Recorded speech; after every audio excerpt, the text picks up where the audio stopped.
Hi, everyone, and welcome to today's episode of the Positive Proof Podcast. I'm your host, Parmis, and I'm so glad that you're here. If you want to listen to more episodes like this one on self-improvement, mindset, and wellness, go ahead and hit that follow button to join the family.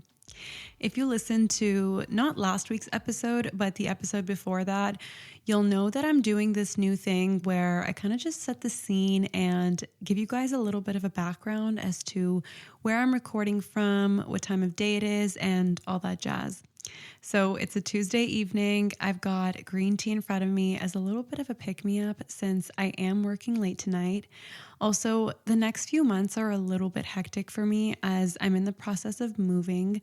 So please bear with me if there's a few delayed episodes here and there. I promise I really am trying my best, but of course, some things are really not in my control. But anyways, I've already got my PJs on. I'm ready for bed so that when I'm done, I can get comfy under the covers and edit this episode.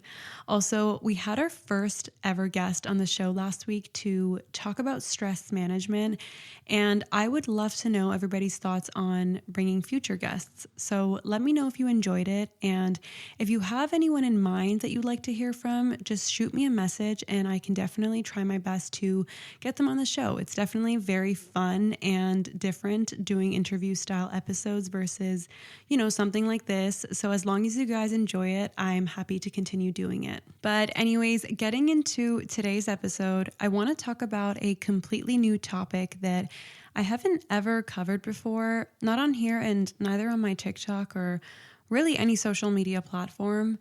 I'm pretty private about my relationship. I don't really share much other than the one or two pictures here and there on special occasions. And if you don't know yet, I have been in a relationship with my boyfriend for almost 3 years. And I'm not going to lie, it has definitely been a very interesting journey. I say that because we've truly been through so much to get to where we are. And relationships are not always sunshines and rainbows like you see online. There is just so much that goes into a relationship. And although everyone has their own opinions and beliefs as to, what a relationship should look like, I am going to be talking about everything today from my own experiences and, of course, through my own lens of things.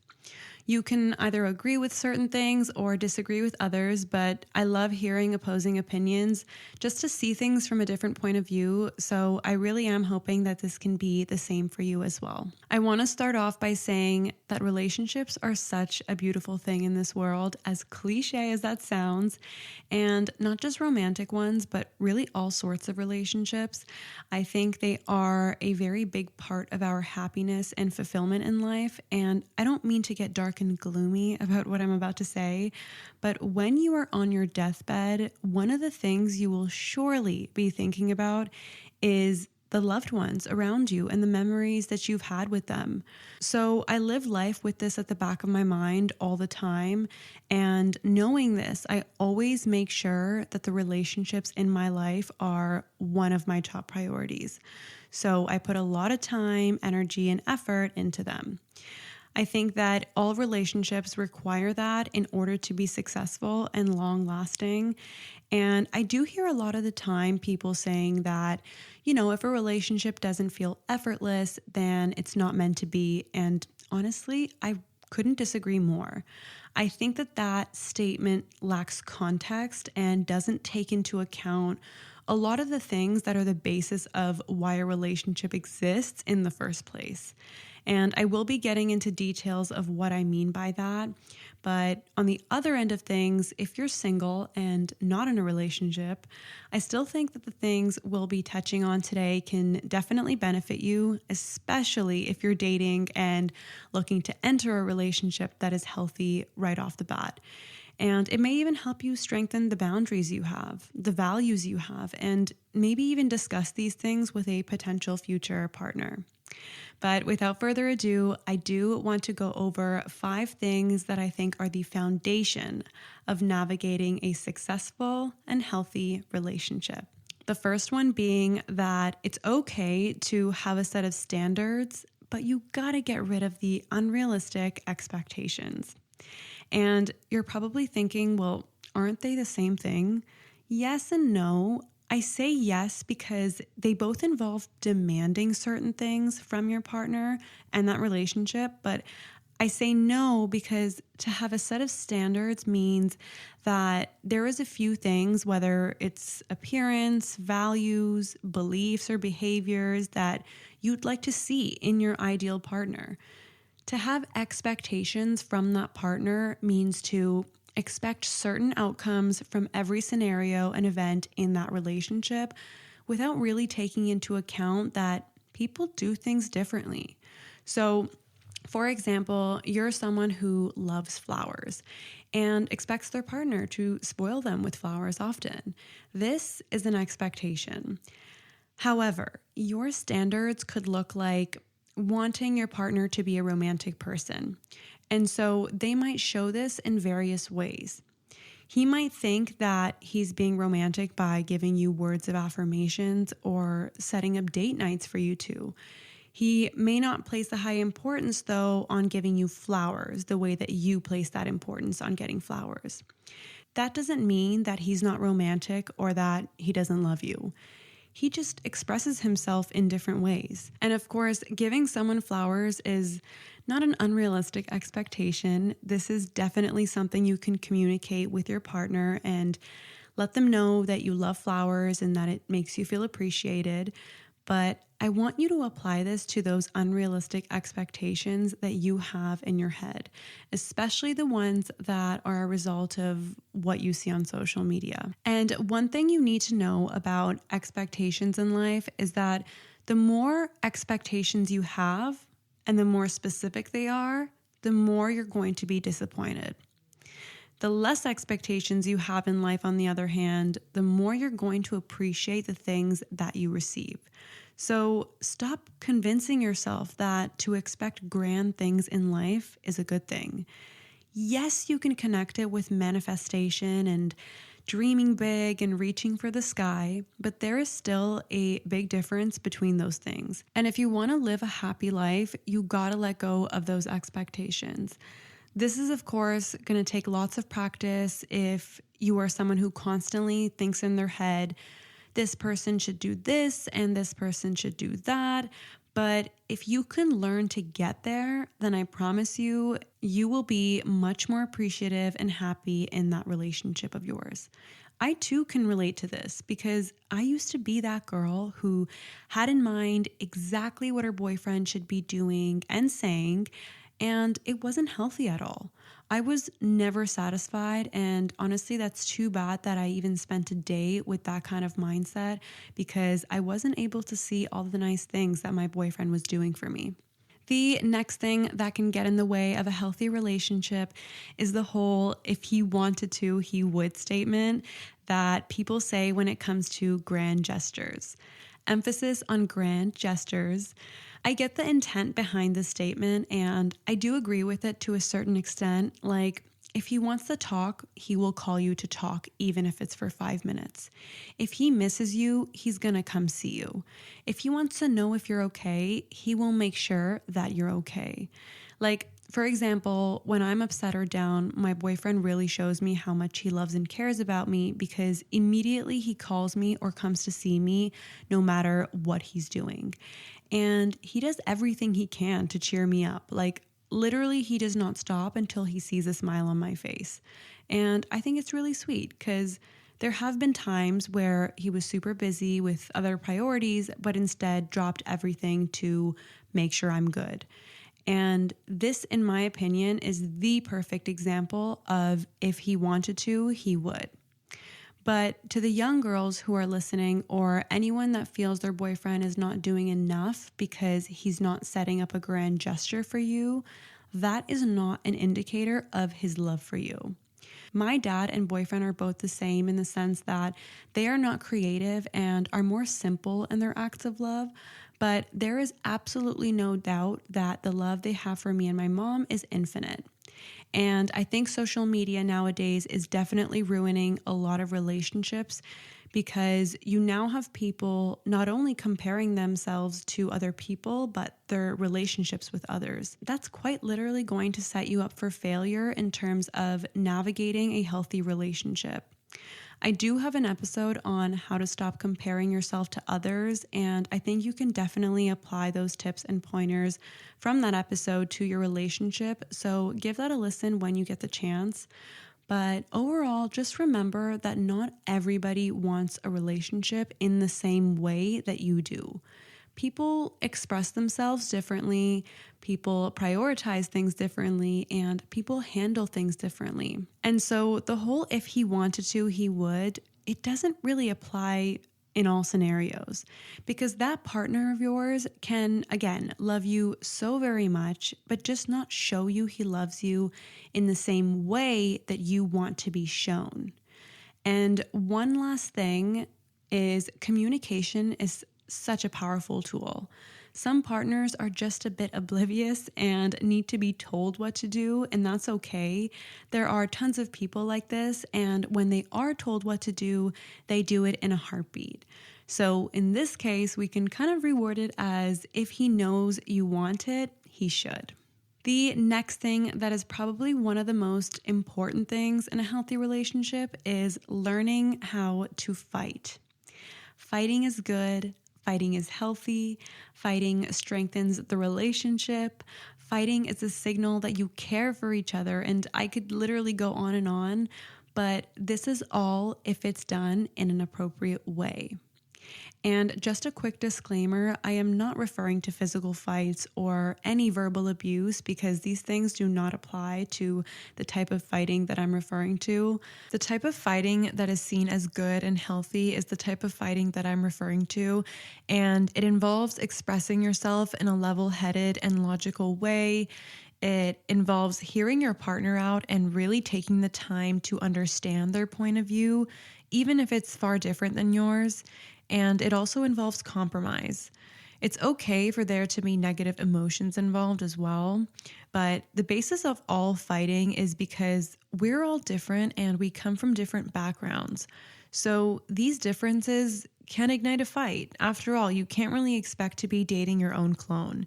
And no matter how well you think you know your partner, you are still dealing with a completely unique individual. And it's okay if you and your partner don't know how to fight in a healthy way right off the bat.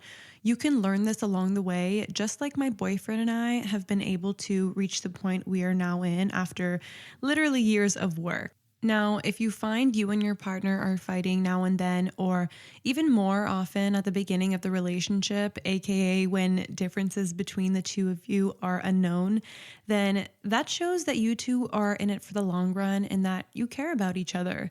Otherwise, your partner could have easily ignored the situation, which is a clear indicator that they do not care about you or the relationship. Fighting also means they're being honest with you about their point of view. They could easily lie and say they are on the same page to avoid a fight, but if they're expressing themselves, then it's clear they are being honest and want to reach a compromise. Fights can also be seen as milestones if they have to do with big decisions in your life, or even the little things that bother you in the beginning of a relationship, or on a moody day. You're going to look back at these fights and laugh with your partner. Every single time that you survive a fight with your partner, it gives you assurance and it strengthens the love and bond between you two, and is exactly why makeup sex is so common, because you feel closer to each other after every fight. You feel relieved after a fight, and if that doesn't convince you that fighting is a good thing, then I don't know what will. The next thing you need to stop doing if you want to have a healthy relationship is you need to stop playing games. And this is one of those things that will not only find you the right guy, but will help you keep the right guy in your life. It's also something that should apply to both partners and not just one. I remember when I was single, my friends at the time had a completely different approach to dating than me, and this often involved playing hard to get and replying late to messages and not expressing your feelings too much, giving the silent treatment, making the other person jealous, and so on. Honestly, I think this approach will more often than not find you a temporary guy that is probably reciprocating that same energy. Energy that feeds off of playing games, which can lead to toxic relationships. This is just another form of self-sabotage, and it's only going to hurt you in the end because it ultimately is going to make you both frustrated enough to the point where it's going to drive you both away from each other. It's the perfect way of basically admitting that you're just simply not emotionally available for a meaningful relationship.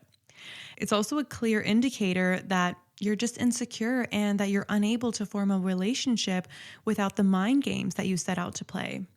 And I've honestly never seen anything good come from it from the people around me who did take this approach. But when you learn to let your guard down and be yourself completely, you're going to attract someone with the same energy. When I met my boyfriend, I was a pretty dorky girl and I was really open and direct about what I was looking for and how I felt. So I remember on my first date with him, one of the first questions I asked was, "What are your intentions with me?" Obviously, if he was the type of guy to sleep around, then he would be frightened by this message and I would hope to scare him away. But he was really genuine in his response. And so that was what opened the door to a second date for us. Now, don't get me wrong, there was still silly banter and flirting. But when I say we didn't play games with each other is we didn't hold back when we wanted to say something or show how we felt. Another really cute thing I remember is my boyfriend would literally respond so fast to every single text message. It wouldn't even take him 30 seconds.